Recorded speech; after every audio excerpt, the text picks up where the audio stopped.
Ready? Great. Good afternoon, everybody. How are we?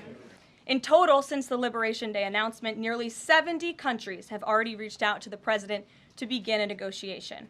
Countries are falling over themselves to reform their unfair trade practices and free open their markets to our country. The world is clearly responding to President Trump's approach. Just yesterday, President Trump held a bilateral meeting with Israeli Prime Minister Benjamin Netanyahu here at the White House. The Prime Minister pledged to immediately eliminate America's trade deficit with Israel and remove their trade barriers. Israel's proactive approach should serve as a model for the rest of the world. Also yesterday, the President spoke with Japan's Prime Minister, who wants to negotiate as well. The President also spoke to the acting President of South Korea this morning. He has tasked Secretary Bessent and U.S. Trade Representative Jamieson Greer to lead these talks. The President's message has been simple and consistent from the beginning. To countries around the world, bring us your best offers, and he will listen. Deals will only be made if they benefit American workers and address our nation's crippling trade deficits. I have maintained this position. The entire administration has always said that President Trump is willing to pick up the phone and talk. And the president met with his trade team this morning, and he directed them to have tailor-made trade deals with each and every country that calls up this administration to strike a deal. The reciprocal tariffs, which will continue to go in effect as these deals are negotiated and ongoing, will generate trillions of dollars in revenue to the United States. And this is twofold. The president wants to onshore jobs here to the United States of America. He wants to boost our manufacturing industry. He also wants to tackle these crippling deficits with almost every single country around the world. All options are on the table for each country, but again, these are going to be tailor-made deals. They are not going to be off-the-rack deals, as the president has called it. The president was asked and answered this yesterday. He said he's not considering an extension or a delay. I spoke to him before this briefing. That was not his mindset. He expects that these tariffs are going to go into effect. I think the president, again, is going to have a custom, tailor-made approach to each and every country. And if that means discussions of foreign aid, of our military presence in these countries, how those troops are paid for, come to the table, that could be part of the negotiation in these economic negotiations. But it's the president's economic team who will be leading these. These are tariff and trade negotiations. On April 14th, President Trump will welcome President Bukele of El Salvador for an official working visit here at the White House.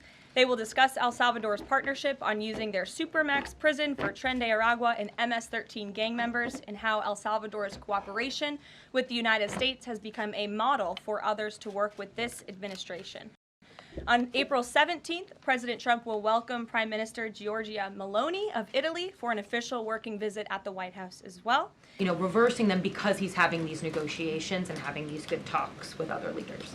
About tariffs. Look, I just spoke to the president about this, and he believes that China wants to make a deal with the United States. He believes China has to make a deal with the United States. It was a mistake for China to retaliate. The president, when America is punched, he punches back harder. That's why there will be 104% tariffs going into effect on China tonight at midnight. But the president believes that she and China want to make a deal. They just don't know how to get that started. And the president also wanted me to tell all of you that if China reaches out to make a deal, he'll be incredibly gracious, but he's going to do what's best for the American people. So China has to call first?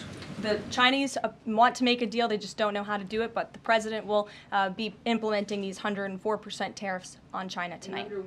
Will that additional 50% go into effect tomorrow? They will be going into effect at 12:01 a.m. tonight, so effectively tomorrow, yes. Work on that today? Of course, as always. What exactly is the current administration doing to stop Iran's funding of terrorist aggression worldwide that the previous administration wasn't doing?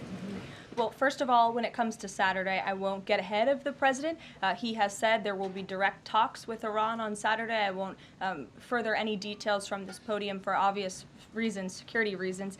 It will, provide an update as we always have. However, when it comes to Iran, the president has reimposed crippling sanctions on the Iranian regime, and he's made it very clear to Iran they have a choice to make.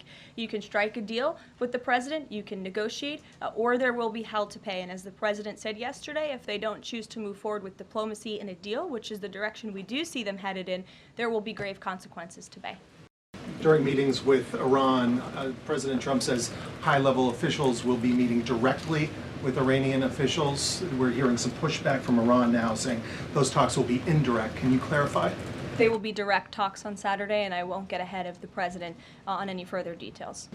Secretary Hexit to the dignified transfer last week instead of attending himself. Sure. The president will be meeting with Republican lawmakers today here at the White House to talk to them about the framework that the Senate passed. The president was very quick to put out a statement about his support for the reconciliation package that the Senate passed, and he is counting on House Republicans to pass it.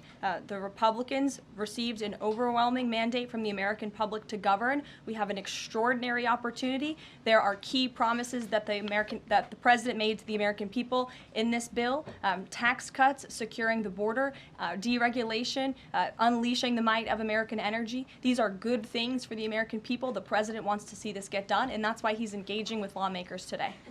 To the Secretary Hexit to the dignified transfer last week instead of attending himself. Sure. The president will be meeting with Republican lawmakers today here at the White House to talk to them about the framework that the Senate passed. The president was very quick to put out a statement about his support for the reconciliation package that the Senate passed, and he is counting on House Republicans to pass it.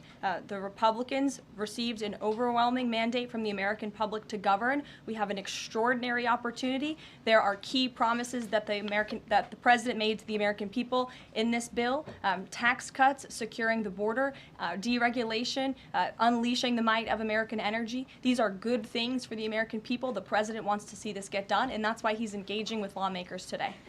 Just a quick follow-up. Sure. There's been some public sparring between Elon Musk and the president's trade advisor, Peter Navarro, on some of these tariffs. Musk actually referred to Navarro today as being, quote, dumber than a sack of bricks. Are you at all, or is the administration, the president, all concerned that this is maybe impacting the public's understanding of these tariffs? It might be messing with the message on it? No, look, these are obviously two individuals who have very different views on trade and on tariffs. Boys will be boys, and we will let their public sparring continue. And you guys should all be very grateful that we have the most transparent administration in history. And I think it also speaks to the president's willingness to hear from all sides, that he has people at the highest levels of this government in this White House who have very diverse opinions on very diverse issues, but the president takes all opinions in mind, and then he makes the best decision based on the best interests of the American public. We'll see you later. Thanks, guys.